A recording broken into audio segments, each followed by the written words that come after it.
You talk about how similar to when we wake up from a dream while we're asleep in physical reality, it is that when we die, we wake up from the physical back into who we are as a soul. From your perspective, does this process continue beyond that once we are awake as a soul, or are we totally awake? Do we wake up at some point from being a soul back to being an oversoul, or from an oversoul, and so on? How does it all work? When you are a soul, you are totally awake as a soul. You can connect to the oversoul. You can start to experience points of view from the oversoul. The idea is not so much that you wake up as the oversoul, for both will exist simultaneously in the realm of spirit, in the realm of non-physical reality. But you can have experiences as if you are seeing from the oversoul perspective. You can have experiences as if you are seeing from higher perspectives, oversouls of oversouls, and even from the perspective of all that is. But it's not the same as waking up because you haven't forgotten who you are. Exactly in the sense of the connection between soul, oversouls of oversouls, and all that is. On that level, things start to exist more concretely in a simultaneous way, and you can have experiences of having the point of view and perspective of those other levels, but it's not the same as waking up to realize you are that. Okay, and what happens to the soul when we physically die?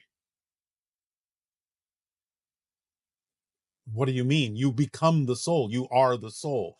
You wake up as the soul. Your body idea, your experience of physical reality remains within you as the soul. Remember, your body doesn't have a soul. Your soul has a body. So to ask what happens to the soul when we die is a question coming from the linear physical perspective, as if your body is, in a sense, more real than the soul.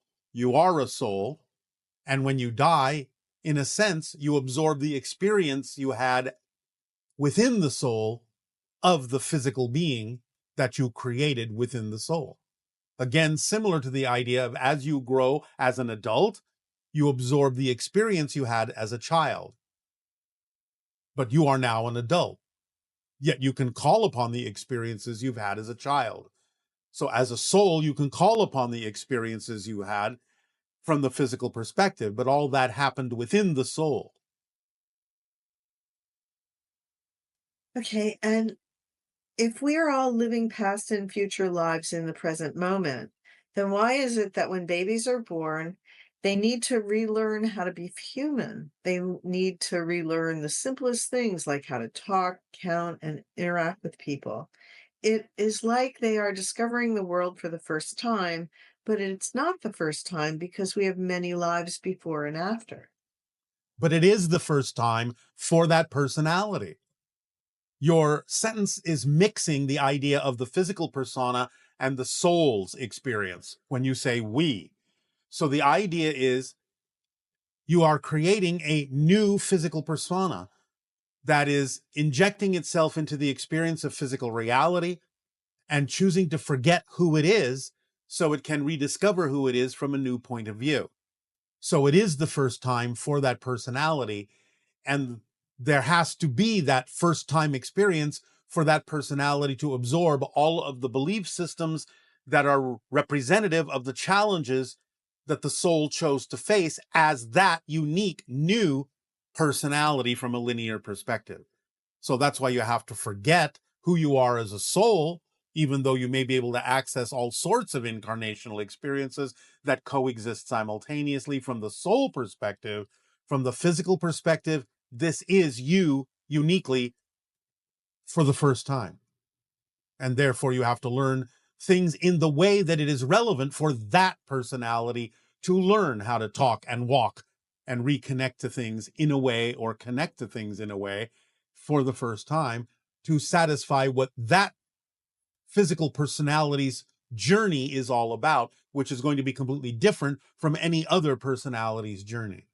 So it has to build up from scratch. And how can a person tell if it's their last lifetime on Earth? You will make that decision when you are in spirit.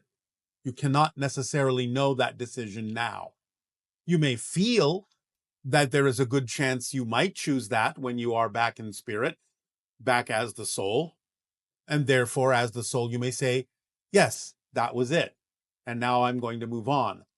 But you will have discussions with your spirit guides and all sorts of other beings when you are in spirit. And really, you will not completely form that decision until you are in spirit. You don't know right now, from the physical perspective, what else the soul itself may choose to experience. So you have many choices. And yes, you don't have to reincarnate, so to speak, on Earth. You can choose other kinds of experiences. But again, you will make that decision when you are in spirit. And does each oversoul have a higher mind similar to our individual higher mind? And is the higher mind of all oversouls God? In a sense, yes. The higher mind of anything and everything is what you call God. Although, again, it's infinite and eternal. There is no end.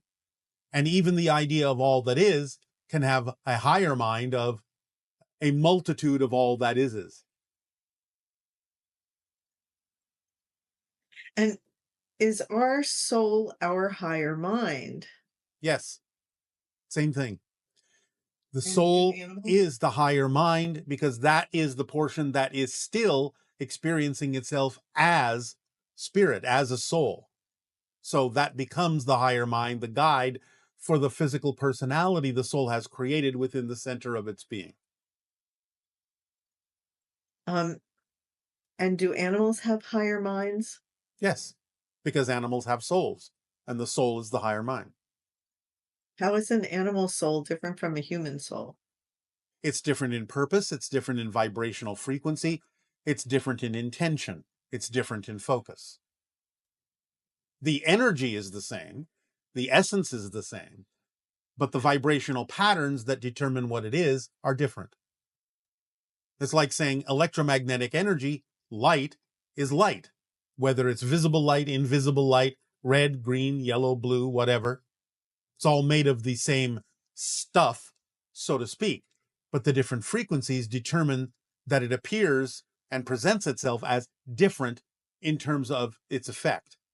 So animal souls, human souls, all souls are in a sense made of the same stuff, the same energy, the same consciousness, the same extension of source, and all that is. But the frequencies that determine it is an animal as opposed to a human are different. It's a different color, so to speak. Can animals become humans or vice versa after they die and return to the physical world?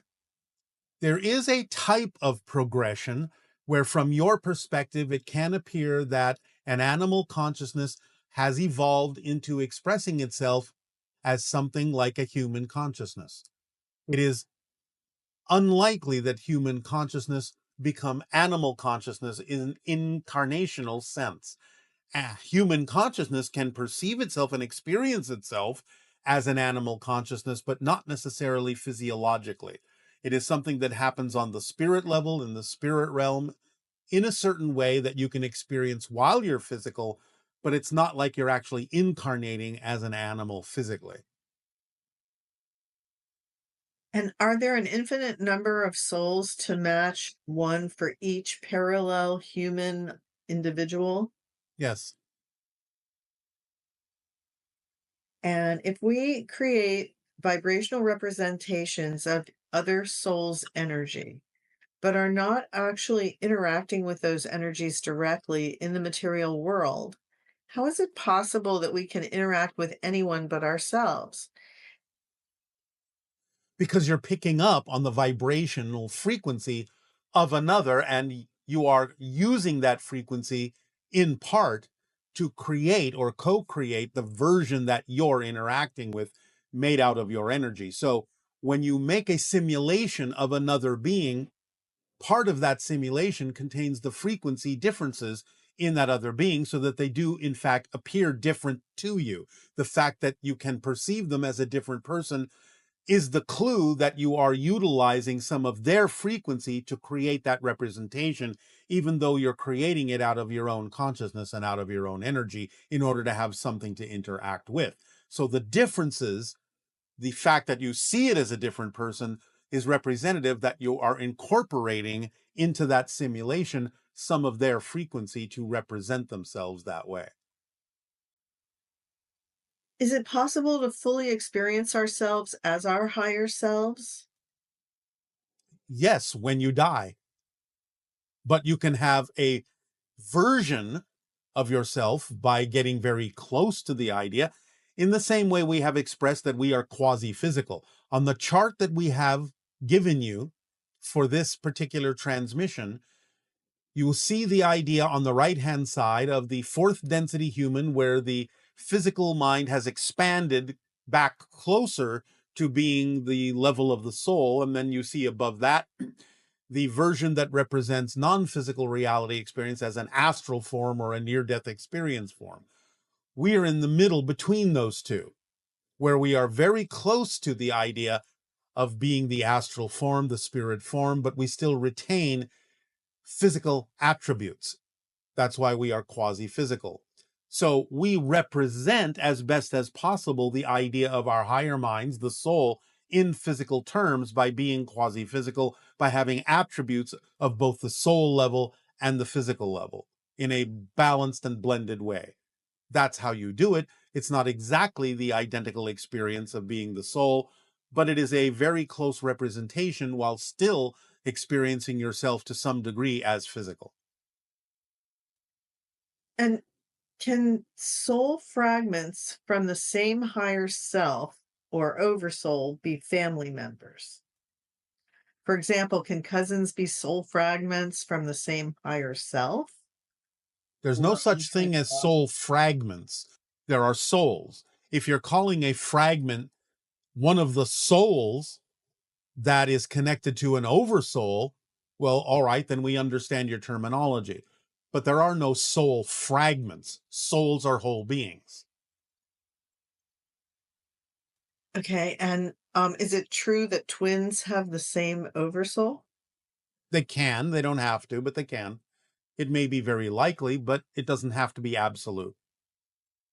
In the case of identical versus fraternal, is there any difference regarding oversoul It is more connection? likely that identical might be extensions of the same oversoul. Again, it's not an absolute. And it might be more likely that twins that are only fraternal and not identical might still be extensions of the same oversoul, or more likely extensions of different oversouls for different reasons. But again, you have to take it on a case by case basis. Both are possible, but it's not an absolute. It depends on the purpose for the creation of the reflection of the twin or the triplet or what have you. So I'm coming back to the idea of soul fragments. So there is no such thing as a soul fragment. No, if you're referring to a soul fragment as simply one of the souls that make up an oversoul, then again, we understand the way you're using that terminology. But there is no such thing aside from that expression as a soul fragment. Souls are whole beings. There is no fragment of a soul. Okay. And if this person's saying they know they're a soul with a body, but is it possible for an oversoul with to have many different bodies? Well, yes, that's exactly what an oversoul does. An oversoul has many different souls, and each soul can have an incarnational physical experience or a body. That's exactly the description of the idea of how the oversoul experiences itself, because many of the souls that make it up may choose to have incarnations in different places and different times, and all of that experience as physical beings feeds back through the soul to the oversoul that is having all those experiences at the same time. And this person would love to know what determines the oversoul group that we end up being in. Also, once an oversoul group, is manifest, do we remain in that group permanently? Yes, you don't end up being in an oversoul. You start out that way. That's who you are. You're part of that vibration. You're part of that larger aspect of all that is. And then as an individual soul, you are an extension of that oversoul. That's who you are. You don't end up being there. And how common is it for people with the same oversoul to meet in the same lifetime? It's quite common. There can be many counterparts that will cross paths with each other, maybe interact with each other in a variety of different ways. Again, it depends upon the purpose for such an interaction. So I'm not saying it happens all the time, but it's quite common. And how do you explain the concept of souls parallel life experiences impacting our current life journey? And what implications does this have on the infinite potential of our souls? Well, again, this is what we've talked about many times when you talk about the idea of incarnations, past, present, future, where you're making cross connections energetically, informationally, sharing that information between different experiences that all coexist simultaneously, whether they seem to be in your historical timeline or in a parallel reality, doesn't matter. You connect to what you need to connect to draw information and experience from what serves your particular life path. So you're always plugging into and unplugging from different experiences in parallel realities to inform your life path as other beings are doing for you, plugging into you to draw down your experience and information into them to help them with their life path, because it's just like one giant dynamic interactive internet. You're constantly sending and receiving information to different versions of extensions of different souls and parallel realities and what have you in order to inform your path while you help others inform their path.